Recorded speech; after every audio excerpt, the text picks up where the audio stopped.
برای بەڕێزم خوشکی بەڕێزم گەر خوای پەروەردگار ژیری و عەقڵی بە تۆ بەخشیوە گاڵتە بە کەسانێک مەکەن کە فەقیر و کەم عەقڵن دوولەڕی بەڕێزدان یا شێتن بەداخەوە ئەمڕۆ کەسانێک دەبینین گاڵتە بە کەسانێک دەکەن کە فەقیرۆکەن یعنی تۆ عەقلیان زۆر مەزبوط نین گاڵتەیان پێەکەن تەسویریانەکەن و ڕسمەکەیان و وێنەکانیان و ڤیدۆکانیان بڵاوەکەنەوە گاڵتەیان پێەکەن عەزێتیانەدەن لێیانەدەن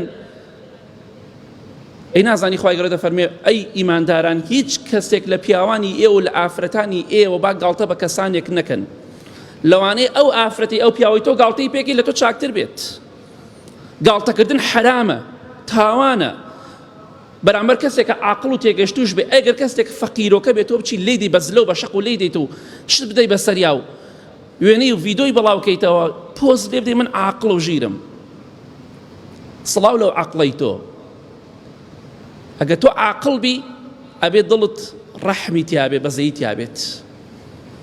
نابێ سوکایەتی بە کەسانێ بکەی کە خوای گەورە وەک تۆ عەقڵی پیان نەبەخشیوە هیچ کەسێکی حەز بە کەم و کوڕی خۆی بکات ناوەڵە هەموو کەسێک حەزەکە عاقڵ و تێگەیشتوو بێ بەڵام خوا بە تۆی بەخشیوە نیعمەتی خوایە بەسەرتەوە وما بكم من نعمة فمن الله ئەو عەقڵە نیعمەتی خوایە بەسەر تۆوە بەوی بەخشیوە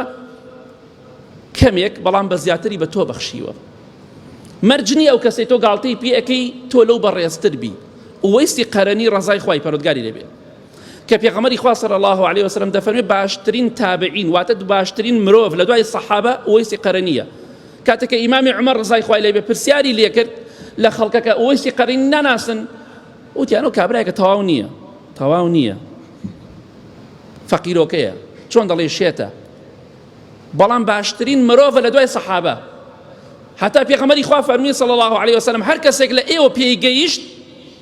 با بڵێ دوعای خێرمەوە کە خوشک و خوا لێم خۆش بێ ئیمامی عومەر فەرمی ئەی ئوەیسی قەرەنی دوعای خێرمەوە کە خوا لێم خۆش بێ فەرمی من دوعای خێر بۆ تۆ بکەم فەرمی پێغەمبەری خوا وای فەرمووە صلی الله عليه وسلم الله ئەکبەر کەسێک خەڵکی پێڵێ شێت کەم عەقڵ لەبەر ئەوەی کە فەقیر داماوە لەبەر ئەوەی خزمەتی دایکی دەکرد ڕزای خوای پەروەردگاری لێبێ بۆیە مەرجنی ئەو کەسێک کە تۆ لای تۆ کەسێکی باش نییە و کەسێکە و کەم عەقڵە و هینە تەواو تۆ لەو چاکتر و بەڕێزتری وەڵا جاری وایە هەزاری وەک تۆ لە تای تەرازوەکە بەقەت ئەو لای خوای گەورە قورسی نییە بۆی ئاگاداری خۆمان بین ئینشاءڵڵا تەقوای خوا بکەین گاڵتە بە کەسانێک نەکەین کە خوای گەورە وەکو ئێمە عەقڵ و ژیری پیان نەبەخشیوە ئەوە سپاسی خوا بکەین لەسەریەوە نیعمەتی خوایە بەسەرمانەوە با ناشکوری نەکەین گاڵتە بۆ کەسان نەکەین ڤیدۆیان نەکەین و ڕسمیان بەڵاو نەکەینەوە گاڵتەیان پێ بکەین چونکە خوای گەورە تۆڵەمان لێ دەکاتەوە بە دڵنیاییەوە حتا ئاگاداری ئەو خاڵە بن پێغەمبەری خوا صلی الله عليه وسلم لە حەدیث صحیحدا دەفەرمێ پیاوی وهەیە لە ئومەتەکەی مندا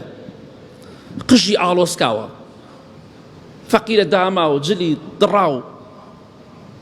ناشرین ناو خەڵکیە ڕێزی لێ ناگیری ئەگەر بڵاتە بەر دەرگای هەر کەسێک لە ئێوە نەک دەرگای لەسەر داخەنی یەک پاڵێکیشی پێوانێن یعنی تەماشاکە مرۆڤ بێتە بەر دەرگاکەی تۆ پاڵێکی پێوە بنی ئەمجا دەرگاکەشی لەسەر دابخەی یعنی چی یعنی لای تۆ هیچ حسابێکی بۆ ناکەی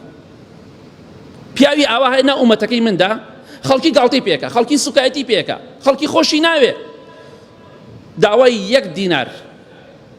یەک دەرهەم یەک فلس لە ئێوە بکا پێغەمبەری خوا فەرمێ صلی الله عليه وسلم نایدەنێ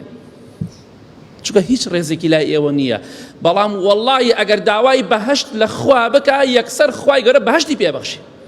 ئەوەندە لای خوا بەڕێزە و ئەگەر دوعایشتان لێ بکە یەکسەر خوا دوعای قبوڵەکە لەوانەیە ئەو کەسێک کە نوقسانە کە عەقڵیان فەقیرۆکەیە یەک زلێکی لێ بدەی دوعایەک لێ بکە یەکسەر خوای گەورە تۆڵێ دەکاتەوە لەو شوێنە وێرانت بکە بتمرێنێ دووری مەگرە ئەوە حەدیثە گاڵتەیان پێ مەکەن سپاسی خوا بکە کە عاقڵ ئەو کەسەی قیامەتی خۆی نەدۆڕێنێ عاقڵ ئەو کەسەی ڕەحم و بەزەی لە دڵیا بێ